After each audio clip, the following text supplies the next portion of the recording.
Okay, det første vi skal se, det er hvordan man logger ind. Jeg åbner min internetbrowser, og så skriver jeg nunifeeds.natmus.gl. Så kommer jeg til websitet, som beder om et brugernavn. Jeg skriver mit lokalmuseum.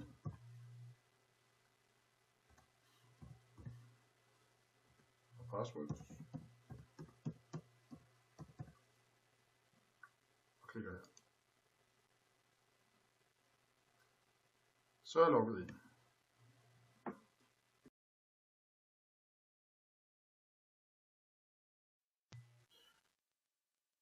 Når man logger ind, så ser man et grønlandskort med prikker. Det er alle vores fortidsminder. De fortidsminder, vi kender. I hvert fald. Man orienterer sig eller bevæger sig rundt i kortet. Zoomer enten ved at bruge musehjulet eller den plus og minus ting heroppe. Så hvis man er faret helt vildt ned i detaljen i kortet, så kan man nulstille visningen ved at bruge jordkloden.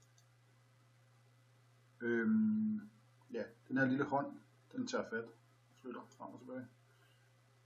Man kan bladre i de visninger, man har været igennem. Nu bladrer jeg baglæns.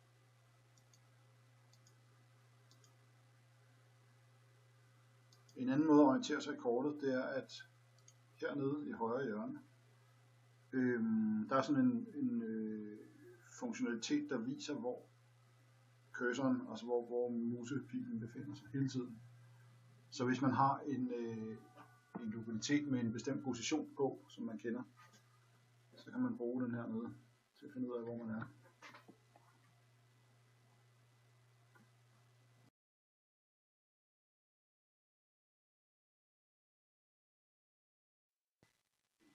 Der er 3 serier af fortidsmindenumre. Når man kigger til venstre heroppe, så er den, der hedder Locations, altså det er fortidsminder, NKAH-nummerserien slået til automatisk. Nu slår vi de andre til. Der er historiske årsager til, at der er de her 3 nummerserier. Det vender jeg lige tilbage til. I første omgang, så er det vigtigt at vide, at man kan slå de forskellige numre til og fra. Så hvis man kun vil se det med ø-nummer for eksempel, så kan man gøre det. Hvis man kun vil se det med NKAH-nummer, så kan man gøre det. Og de map numbers, altså de kortbladsbaserede numre, så kan man gøre det. Den lidt længere forklaring, den er historisk. Det er det første registreringssystem, det er kun til nordboer. Så derfor hedder fortidsmindenumrene Ø og M og V for Øster- og Mellem- og Vesterbygden. Man indfører sidenhen et kortbladsbaseret fortidsmindenummersystem. Det fortæller noget om, hvor man er på kysten. Her er vi ved 60. længdegrad i et bestemt kortblad. Og desuden fortæller det, at hvis det sidste løbenummeret her er 500 eller mere, så er det Nordbo-lokalitet. Og under, så er der ikke noget Nordbo på pladsen. Med Nunifeed har vi indført en KAH-nummerering, fordi vi gerne vil have nogle simple fortidsmindenumre.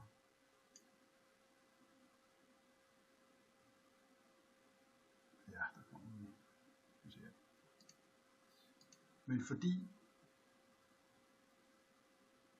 fordi man meget ofte vil sidde med litteratur, hvor der bruges enten kortbladsbaserede numre,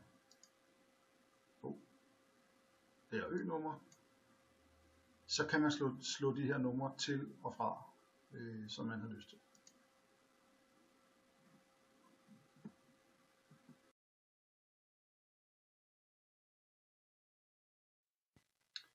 Hver enkelt af de små røde prikker her, det er et fortidsminde. Men man kan også vælge at se hver kultur for sig. Nu vil jeg for eksempel gerne se Thule-kultur, og kun det. Eller jeg kan vælge at se, hvor har vi dem? Kun nordboer. Jeg kan også slå både Nordbo og Sakrak til for eksempel, men ikke resten.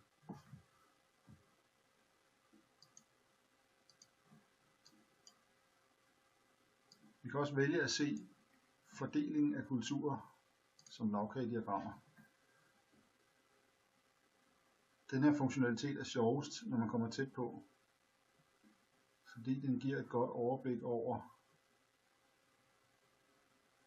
hvad der er på den enkelte lokalitet.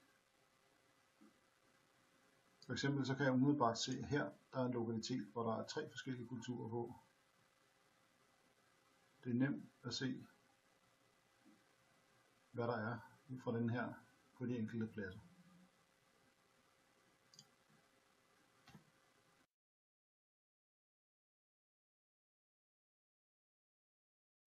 I menuen til venstre, der kan man indstille et par ting til. Først og fremmest, hvilket baggrundskort man gerne vil bruge. Per automatik er G250 kortet, altså 1 til 250.000 i gråtoner slået til. Vi kunne også vælge G250 topografisk kort. Det kommer her. Yes, der var det.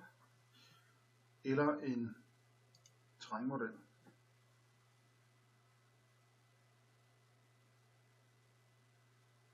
Og igen, have tålmodighed, hvis man sidder på en langsom internetforbindelse. Hernede der kan man vælge forskelligt. Det mest interessante umiddelbart, det vil være stednavnene. Nu ser vi her.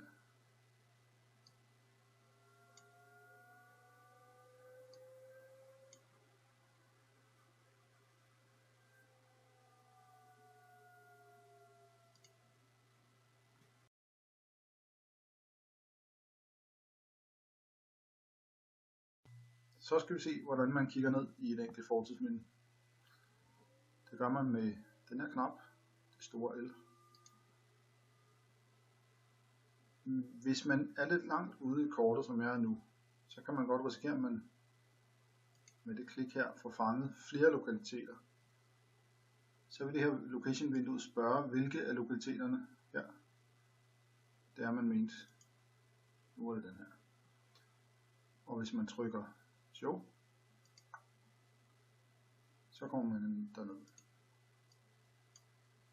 Det location-vinduet her viser mig, det er navnet på lokaliteten, NKH-nummer, brugernummer, hvis den har sådan et, kortbladsnummeret,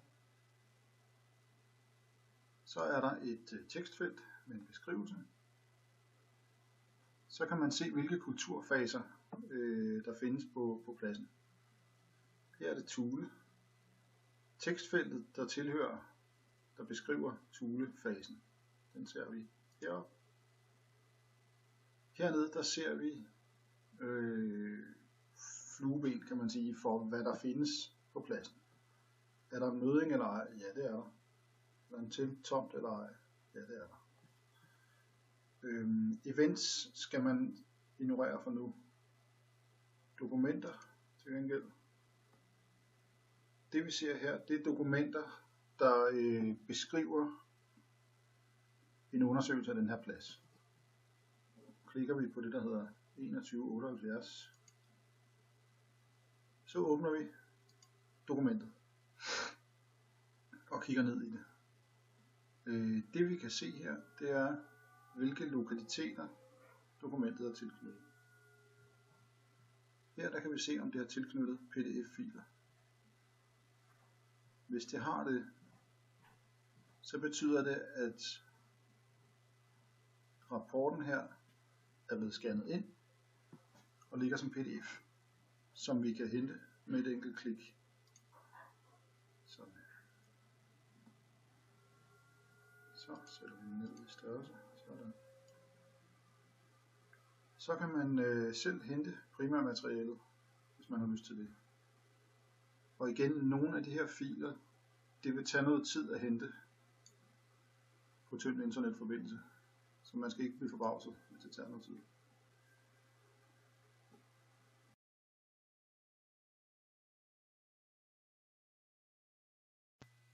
I den menu heroppe, der hedder Archaeology, der kan man åbne en liste over locations.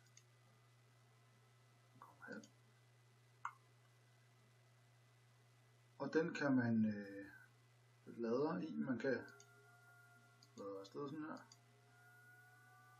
Og man kan sortere alfabetisk eller i nummerorden. Og så kan man indtaste søgeord. For eksempel NKAH 5000, hvor vi finde her. Den kom der. Når man klikker her, så åbner man det her location vindue, vi så før. Jeg kan søge på en del af kortbladets baserede nummer eller hele nummer. 60V2 for eksempel. Så kommer alle de numre, der har 60V2. Eller et Y-nummer.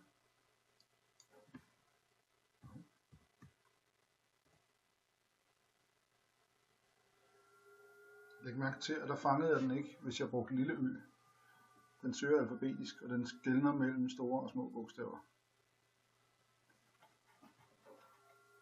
Jeg kan søge på et stednavn.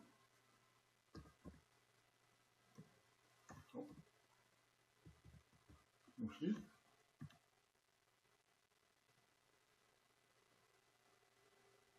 Og så fremsøger jeg det.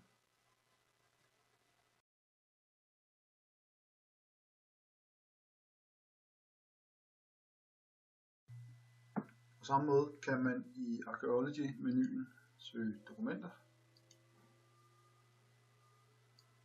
Det her, det ligner noget, vi har set før. Hvis man kan se, at der er flere PDF-dokumenter, altså de hedder underscore 1, underscore 2, underscore 3 osv., så er det dokumentet delt op af hensyn til filstørrelsen. Så for at have hele dokumentet, skal man altså downloade alle 4 i det her tilfælde. Og som vi så før, her er der en rigtig mange lokaliteter tilknyttet. Og vi kan også fremsøge rapporter. Lad os se, om der er en, der hedder 33. Det var der. Vi kan søge på forfatter.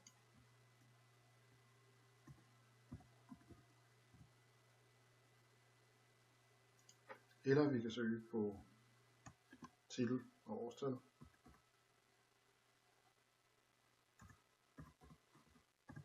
1985. Ja. Kirke. Så finder man nogle ting med kirker frem.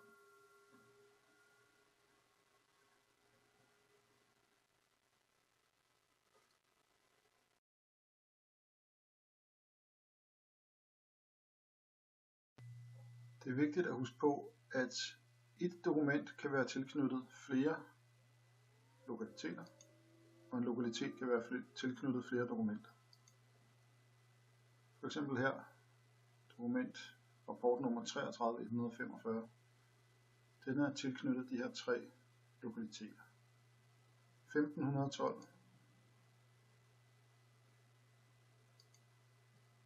den er tilknyttet, lokalitet 1512, er tilknyttet 5 dokumenter.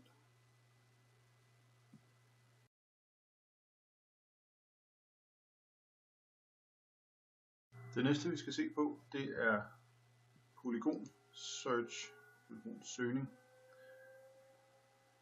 Der kan man det, der indramme et bestemt område, hvor jeg gerne vil vide noget om alle lokaliteter inden for det område. Så indrammer jeg her, og jeg kan sætte en buffer på. I det her tilfælde har jeg sat en 1000 meters buffer. Jeg kan vælge, om jeg vil se alle temaer, eller kun dem, der er slået til, altså de synlige temaer. Her der vælger jeg alle temaer, trykker OK. Så genererer Nunifit en rapport, eller en liste i første omgang. Og jeg kan gå ind i den enkelte viste lokalitet her og se, hvad der lige er. Hvis jeg nu gerne vil lave printe en rapport ud, så kan jeg gøre det her. Jeg kan give den en overskrift.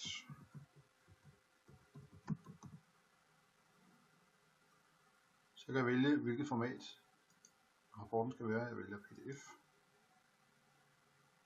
Show report, så genererer vi rapporten. Så åbner vi et nyt vindue heroppe med den rapport. Den kommer her. Større. Og så har vi vores overskrift her. Vi har området med buffer rundt om.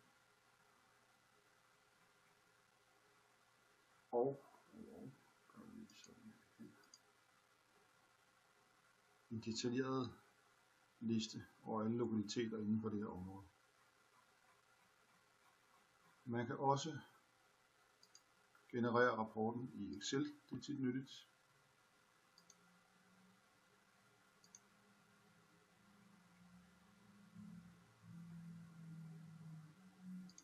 Ja.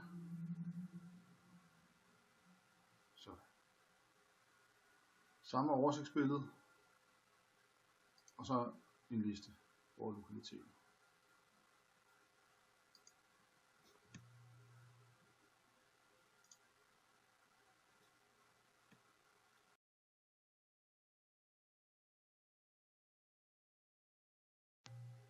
Når man har lavet sin rapport, og ikke vil have den her til at være der mere, så går man op i Tools, Remove Polygons, og sådan væk.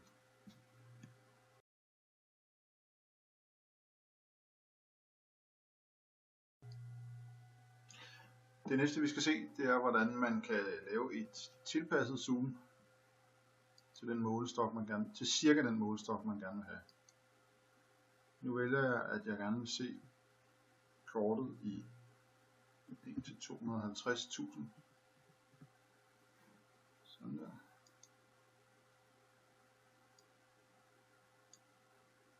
Det man skal være opmærksom på, det er, at Unifit ikke rammer præcist det målestoksforhold, man skriver heroppe. Man kan se det præcise målestoksforhold nede i højre hjørne. Det er en lidt længere forklaring, hvorfor den gør det. Man kan få en fornemmelse af det, når man zoomer ind og ud, at kortet bliver hentet i sådan nogle firkanter, der er lavet på forhånd. Og derfor så zoomer man i sådan nogle faste kliks. Så man kan lave en tilpasset afstand. Man kan altså ikke lave præcis den afstand, der står her. Nu prøver jeg at gå langt med. 1:15.000. Sådan gør man det.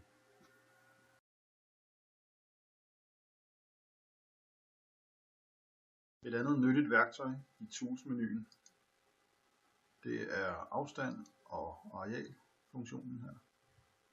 Så kan man måle et linjestykke,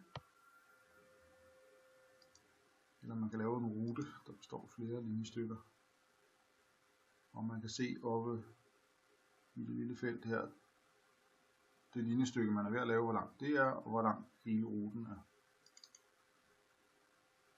Eller man kan tage et areal. Så.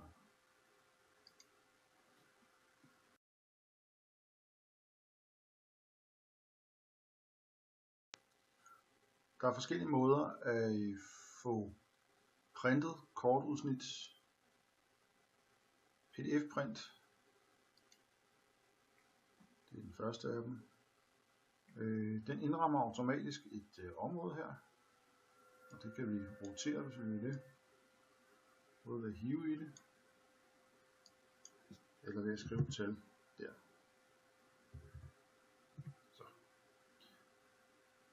Så kan vi vælge forskellige printformater.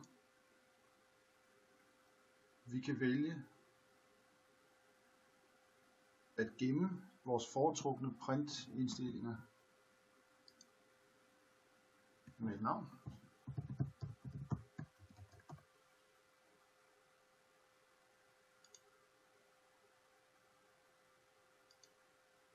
som vi så kan åbne herfra.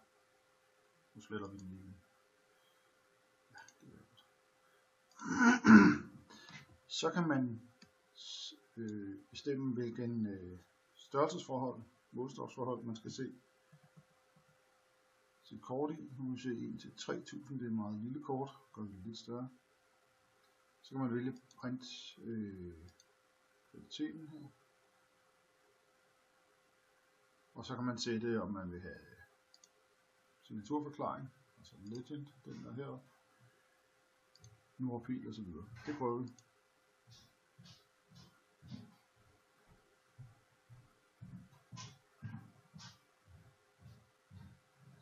Og der skulle den komme. Yes.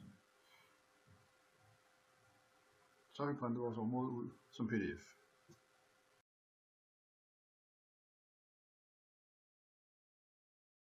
Hvis man gerne for eksempel vil lave en illustration til en artikel, så kan man bruge Map Output, Export Map Section. Den laver en JPEG, altså et billedfil her. Så vælger jeg Select Extend, altså hvilket område jeg vil have et billede af. Sådan, og jeg trykker OK.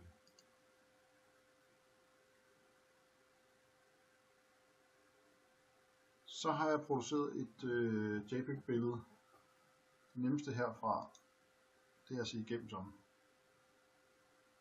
Så får man billedet eksporteret ud.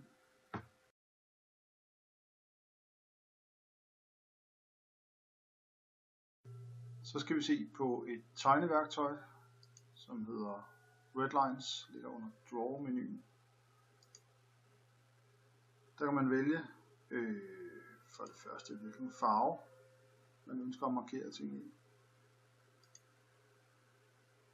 Og så kan man vælge, om man vil tegne en polygon, en linje, en tekst eller en cirkel. Lad os prøve at tegne en polygon, der er rød. Sådan. Og en cirkel, vi vil lave, den ser sådan her ud. Yes. Noget tekst. Og det kræver, at vi skriver noget her.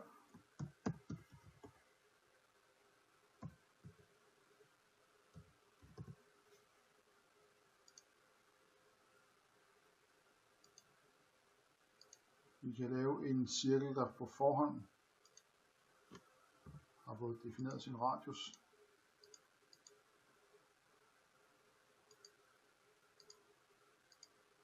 Eller vi kan tegne sådan der. Det her værktøj, det kan bruges til opmarkering af en mulig nyfunden lokalitet for eksempel. Og man fjerner redlines, som det hedder, med den her. Desværre kan man kun fjerne dem alle sammen på én gang.